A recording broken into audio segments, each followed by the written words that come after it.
video is for lesson 9.2 and 9.5 homework. So today we are graphing exponential growth and exponential decay. Alright, so we're going to start with 9.2. So what is the name of a function where b is greater than 1 and as x increases, y increases? So this is exponential growth.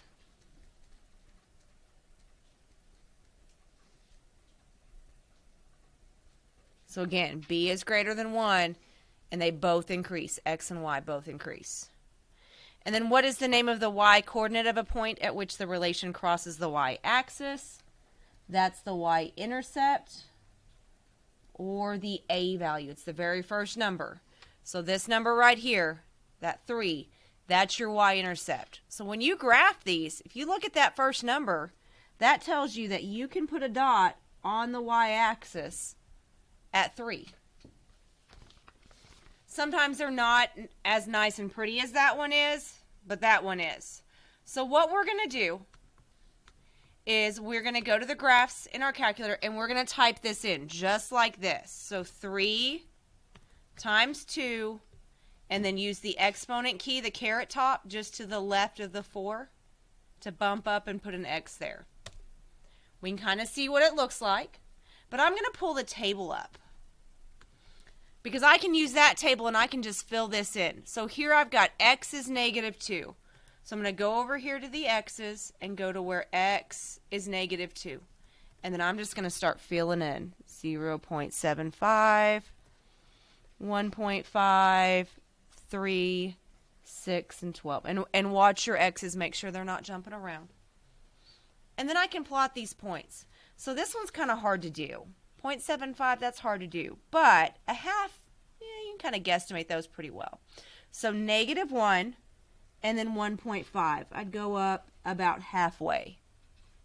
And then we already did 0, 3, 1, 6. So 1, 6, and then 2, 12. So how these graphs look. See how it kind of peters out over here? It's never going to cross that x-axis. That's kind of a quirk about exponential functions. So I can start this off and I kind of just draw this along the x-axis, and then once I hit those points and start increasing, I can just draw it up. It doesn't have to be pretty, it just has to work. So it's not connect the dots, you kind of slope it up.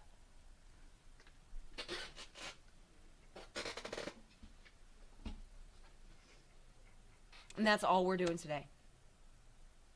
So 2 pages is not that bad when that's all we're doing today, right? All right, the next one is f of x. So I'm going to start brand new graph. I'm going to red x, open me up a new graph. So f to the x. Okay, and kind of see what it looks like, but I'm going to pull the table up. Again, my x is starting at negative 2. So I'm going to go to where x is negative 2 and then start filling in my table.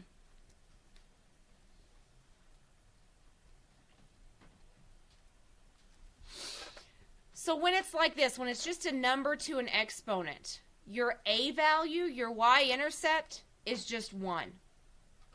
That 5, that's your b value. Okay, so again, if there's an exponent of x attached to it, it's automatically the b value. The 1, the a value, is invisible, like we've been making 1s all year. Okay?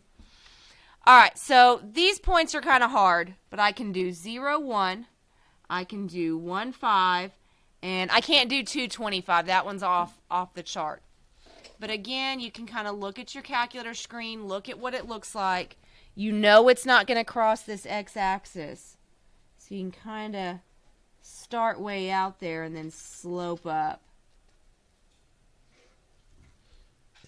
The key thing is knowing that this is growth and this is what growth looks like. It goes up from left to right.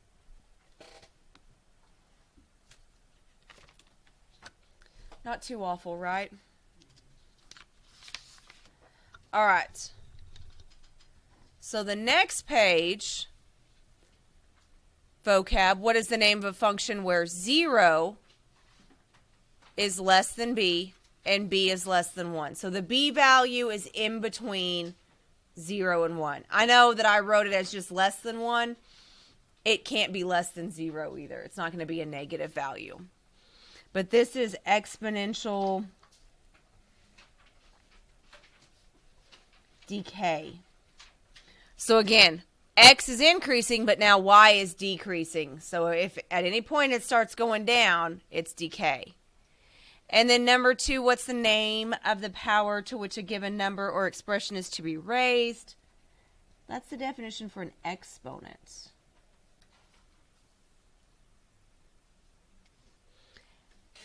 And we're doing the exact same thing here.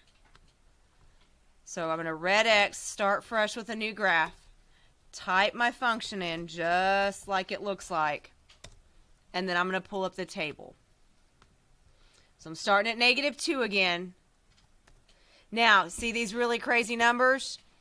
You don't have to write all of those digits. So for this one, I'm just going to do 22.2, and it looks like that 2's repeating. This one looks like it's 6.6 repeating.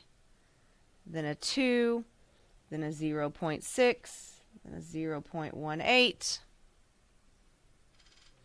All right, so there's no way I can graph this one. I can get close to this one, though. -1, positive 6.6, -1. And then just in between 6 and 7. Again, doesn't have to be perfect, just close. 0.2. And then we know this 1 value is at 0.6, so maybe about halfway in between 0 and 1. If you can at least get a couple points on there to give you an idea where you should be at. Okay? And then this time, look what the tail does. So our tail was over on this side for growth. For decay, the tail's over on this side. So if you want to go backwards, or if you kind of want to start from the top and go down through the points,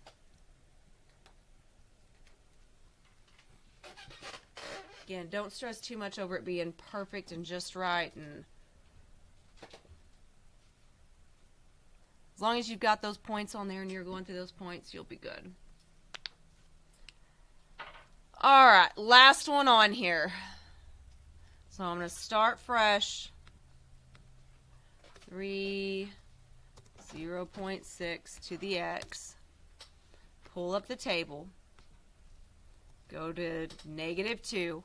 So crazy numbers again. So I got 8.3 repeating, 5, 3, 1.8, 1.08. So -2 and 8.3, I'm going to put my dot a little bit above that 8. -1, positive 5, 0, 3, and then 1 and 1.8. In between 1 and 2, but pretty close to the 2. And then 2, 1.08. You can just kind of estimate, do your best. But again, this is decay, so we know it's going to swoop down right along that x-axis there.